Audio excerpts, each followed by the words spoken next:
E o Parlamento iniciou hoje a discussão do Orçamento de Estado de 2024 na especialidade.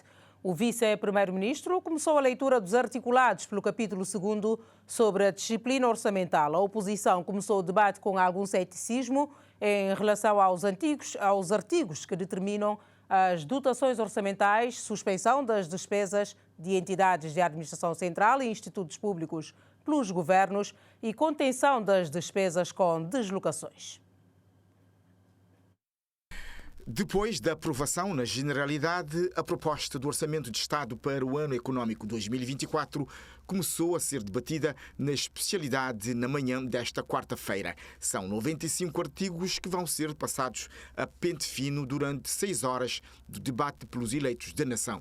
O vice-primeiro-ministro procedeu à leitura dos articulados, começando pelo capítulo que aborda a disciplina orçamental. De acordo com Lavo Correia, são um conjunto de medidas necessárias que o governo adotou para uma rigorosa contenção das despesas públicas para combater o déficit fiscal.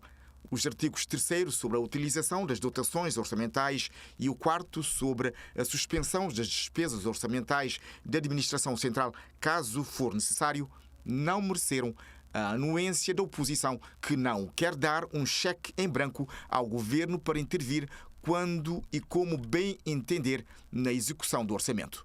O deputado Rui Semedo, do PAICV, falava das cativações orçamentais. É que este artigo, tal como está, é uma espécie de cheque em branco dado ao governo para decidir em que momento e em que montante fazer as cativações. E se houver um teto fixado na lei de meios, o Parlamento estaria a autorizar um teto específico para as cativações. Sem qualquer teto e deixar ao livre-arbítrio do Governo, o Parlamento estará a dar um cheque em branco para o Governo cativar o que quiser, porque não estabelece o limite. A UCID alinha-se pelos mesmos argumentos e exige que o teto zero para as cativações orçamentais venha expresso no articulado da lei do orçamento. Não, rapidamente para pedir ao Sr. Ministro se nós podíamos aqui no artigo 3º colocar realmente o teto, porque da forma como está, eu peço desculpas, mas eu não consigo ver aqui teto zero, porque o teto aqui é em função da evolução mensal. Se a evolução mensal for bom, o teto é zero. Mas se a evolução for menos bom, o teto já não será zero. E se a evolução for má, o teto não se sabe qual será. Portanto, para termos uma noção exata daquilo que vem no artigo 3º, assim como disse o Sr. Ministro, estou de acordo consigo, que o teto é zero, é excelente, é bom, então vamos colocar isso no orçamento. A bancada do MPD não vê diferença entre o que está estipulado no artigo 3º com os artigos sobre as cativações dos orçamentos anteriores e que, para o orçamento de 2024, o governo quer aliviar a necessidade de cativações. O deputado Luís Carlos Silva justifica, no entanto, que é necessário ter prudência.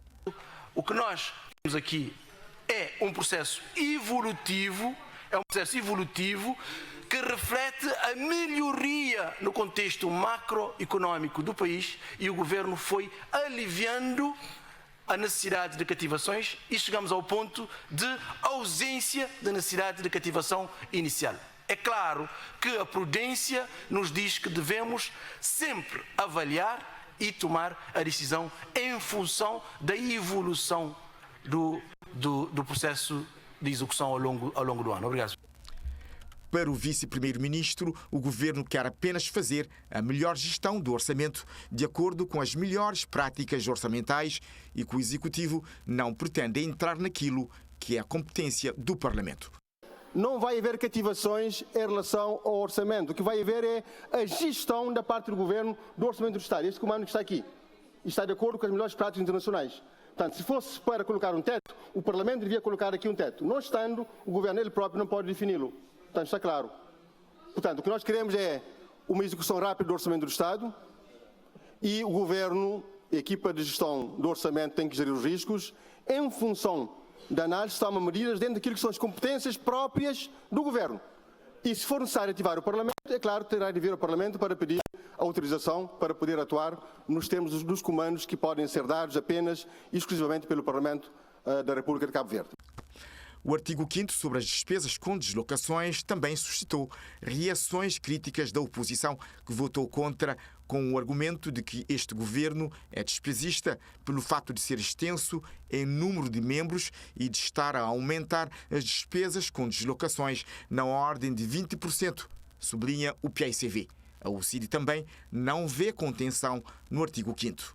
A bancada que suporta o governo votou a favor do artigo e argumentou que Cabo Verde, pelas suas características, não pode ser governado numa caixa fechada e que precisa ser governado para dentro e de dentro para fora.